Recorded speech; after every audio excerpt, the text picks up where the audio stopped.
우리 기술 주주님들 반갑습니다. 오매니저 인사드리겠습니다. 현재 우리 기술 차트를 좀 보면은 9.3만 원 정도까지 좀 오른 다음에 눌림이 좀 나오고 있습니다. 그쵸? 보라색 선과 파란색이 이제 교차 지점으로 좀 만나고 있고, 그리고 노란색 선도 견고하게 좀 버텨주고 있기 때문에 단기적으로는 굉장히 좋아 보이는 상황인데요. 오늘은 우리 기술이 더 올라야 하는 이유를 그 핵심 내용을 좀 살펴보도록 하겠습니다. 핵심 내용은 세 가지만 좀 보시면 되는데, 첫 번째로는 재료, 그리고 두 번째가 수급, 세 번째가 전략이 되겠는데요. 재료 같은 경우는 왜 올라야 하는지, 그리고 수급은 가능성을 보는 거죠. 돈이 실제로 들어오고 있는지, 즉 유동성이 집중이 되고 있느냐, 이걸 볼 거고요. 세 번째는 가장 중요하죠. 결국 주식의 본질은 싸게 사서 비싸게 파는 거잖아요. 그렇죠? 그래서 어디서 사고 팔아야 수익이 좀 많이 날 수 있는지 전략 파트가 가장 중요한 전략 파트가 되겠습니다. 그래서 결국에는 이 세 가지를 알아야 우리 기술의 수익을 극대화할 수가 있겠다가 되겠습니다. 자, 지금 우리 기술 같은 경우는 오른 이유에 대해서는 여러분들도 많이 알고 계실 텐데요. 지금 AI 때문에 전력난을 겪고 있습니다. 그렇죠? 그래서 현재는 원전밖에 유일한 해답이 없다는 거죠. 그리고 체코 원전으로 26조 원 한국이 수주를 했다. 원전을 짓는 곳마다 우리 기술 장치가 들어가는데요. 군의 장치를 납품을 하고 있다. 그렇죠? 그리고 한미 원전이 협력이 확대가 좀 됐는데요. 미국 원전에도 우리 기술 수혜가 생길 수가 있겠습니다. 자, 이게 옳은 이유가 되겠는데요. 하지만 우리가 이미 옳은 이유를 갖고 투자를 할 수는 없습니다. 그렇죠? 가장 중요한 것은 이제부터 올라야 하는 이유가 되겠는데요. 올라야 하는 이유를 좀 살펴보면요. 원전에 납품을 하게 되면요, 여러분들 일회성으로 끝나는 게 아닙니다. 그렇죠? 자, 수십 년 동안 유지 보수 매출이 따라온다는 거고요. 그리고 두산 에너빌리티 같은 경우가 이제 우리 기술을 채택을 했죠. 선택을 했는데 그 이유는요, 여러분들 기술이 없기 때문입니다. 우리 기술의 기술 없이는 두산 에너빌리티도 원전 작동이 안 된다는 거죠. 즉 대기업도요, 여러분들 중소기업의 이 기술을 의존하는 구조가 되겠다. 그리고 2028년에는 소형 원전 표준 설계가 완성이 될 수가 있는데요. 지금 같은 경우는 국내만 고객이었습니다. 자, 국내에서만 고객이 있었는데 2028년에 표준 설계가 완성이 되면은 전 세계가 고객이 될 수가 있겠다는 거죠. 자, 그래서 수십 년간의 매출, 그죠? 그리고 대기업도 의존하는 기술, 마지막으로 전 세계가 이제 고객층이 될 수가 있다. 그러니까 지금 우리 기술 자체가 올라야 하는 이유가 되겠고요. 자, 지금까지 왜 오르는지, 그리고 왜 올라야 하는지 재료를 봤다면요. 아무리 좋은 재료라도요, 수급 같은 경우는 지금 돈이 몰리고 있는지를 보여줍니다. 이 돈이 몰리지를 않으면요, 여러분들 주가가 오르지를 않습니다. 너무나도 당연한 이치인데, 여러분들 보통 수급이라고 하면은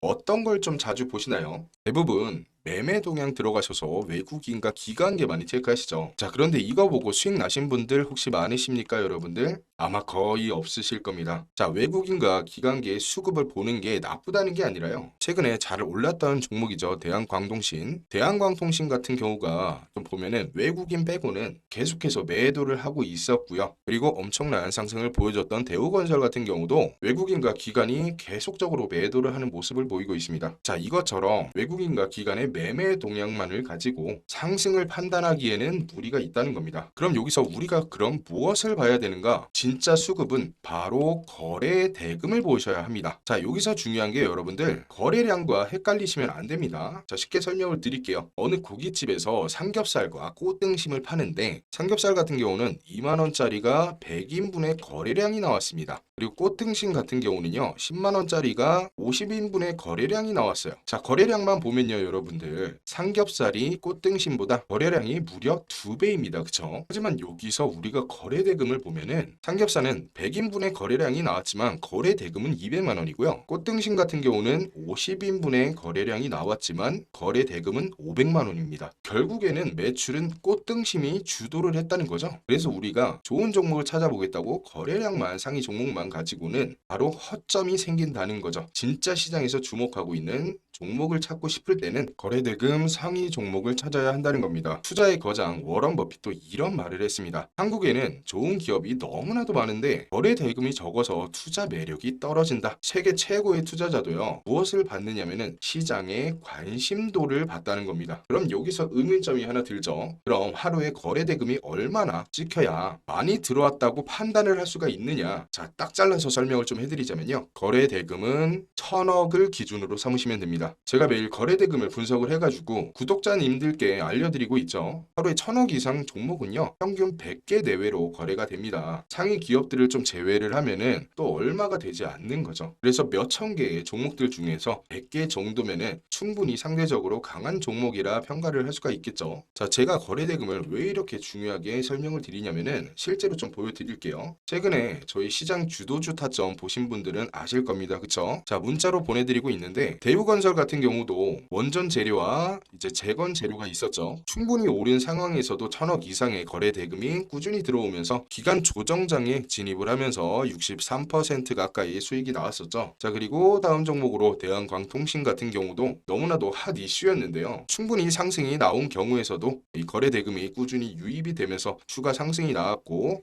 무려 130% 정도라는 수익을 얻을 수가 있게 되었습니다. 그쵸? 그리고 사마 알루미늄도 보면은 미국과 이란 전쟁으로 인해서 그쵸? 알루미늄 관련주들에게 수급이 좀 거래 대금이 많이 들어왔고요. 이후에 조정장에서 진입을 하면서 73%라는 큰 수익을 빠르게 얻을 수가 있었습니다. 자, 그리고 마지막 신성 ENG도 보면은 태양광 재료를 갖고 있었죠. 보시는 바와 같이 엄청난 상승이 나왔지만 거래 대금이 유지가 되면서 눌림목에서 강한 상승 약 88%라는 엄청난 수익을 얻을 수가 있었습니다. 자, 여기서 중요한 것은 63%, 130%, 73%, 88% 이런 수익이 여러분들 아니고요. 수익이 잘 나왔다가 중요한 게 아닙니다. 재료가 있고 거래 대금이 터진 종목이요. 이런 식으로 단기 조정이 와도 여러분들이 실수로 잘못된 타이밍에 진입을 했어도 수익을 볼 수 있는 확률이 높다는 겁니다. 거래대금이 높은 종목만 선정해서 매매만 하더라도 여러분들의 수익률은 기하급수적으로 올라갈 수가 있다는 거겠죠. 자, 그래서 지금 우리 기술 거래대금도 좀 보면요. 특정 날짜에 거래대금이 많이 나온 게 보입니다. 그쵸? 자, 평소 대비 적어도 3배 정도는 이 거래대금이 바로 올라온 종목들은요. 그만큼 우리가 진입을 해서 타이밍을 잘못 잡았다 하더라도 주가가 다시 한번 회복될 확률이 굉장히 높다는 겁니다. 자, 지금까지 우리가 이 재료로 왜 올라야 되는가? 수급 같은 경우는 실제로 돈이 몰리고 있는가? 거래대금 그렇죠. 그런데 재료와 수급이 아무리 좋아도요. 결국에는 내가 언제 어디서 사고 팔아야 하는가를 알아야 한다는 거겠죠. 가장 중요한 건데 결국에는 전략이 없으면은 그림의 떡이라는 겁니다. 그게 바로 전략 파트가 되겠는데요. 그래서 전략 같은 경우는요. 바꿔서 말하면은 기준이자 목표가 되겠습니다. 여러분들 크게 수익을 못 내시는 분들의 그 이유가요. 바로 목표가 없어서 그러는 건데요. 언제 어디서 팔아야겠다의 목표가 없다면요.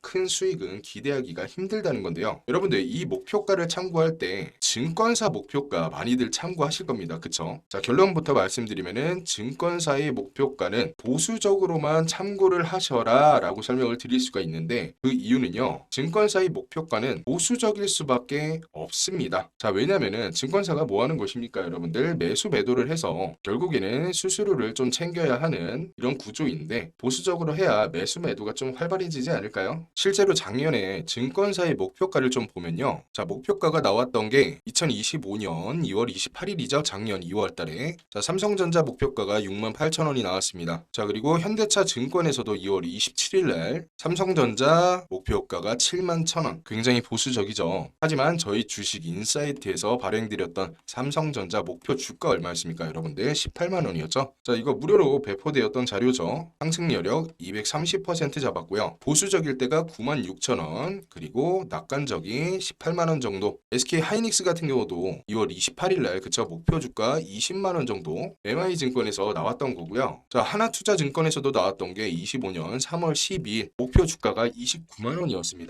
자, 그런데 저희 주식 인사이트에서 나왔던 게 SK 하이닉스 목표 주가 100만원, 상승 여력 무려 400%를 잡았었죠. 그래서 목표 주가를 잡을 땐요, 여러분들 한 가지만 잡는 게 아니라 보수저가, 기본 낙관, 그리고 최대까지 4등분해서 어느 정도 잡아놔야 우리가 시나리오대로 매매가 가능하다는 겁니다. 목표 주가 산정이 가능하다는 거겠죠. 그래서 증권사의 목표가가 여러분들 절대 나쁘다는 게 아닙니다. 하지만 꼭 보수적으로 우리가 잡을 필요는 없다는 거죠. 보수적도 좋지만 긍정적으로도 우리가 목표가를 잡을 수가 있어야 수익의 극대화를 바라볼 수가 있겠죠. 여기까지 이해하셨나요? 하지만 여러분들 이 목표가를 잡을 때 개인적으로 굉장히 힘드실 거 분명히 알고 있습니다. 자, 그래서 목표 주가 어려워하시는 분들을 위해서 희소식 하나 가져왔는데요. 바로 우리 기술의 목표가가 새로 발행이 되었습니다. 시나리오별로 정리를 좀 해두었기 때문에 목표를 잡는데 참고 많이 되실 것 같고요. 조금 전에도 보여드렸던 모멘텀이 강한 종목들과 함께 목표가를 함께 보내드리고 있기 때문에 문자로 간편하게 받아보실 수가 있겠습니다. 참고로 한시적으로 무료로 보내드리고 있는 만큼 신청자 수에 따라서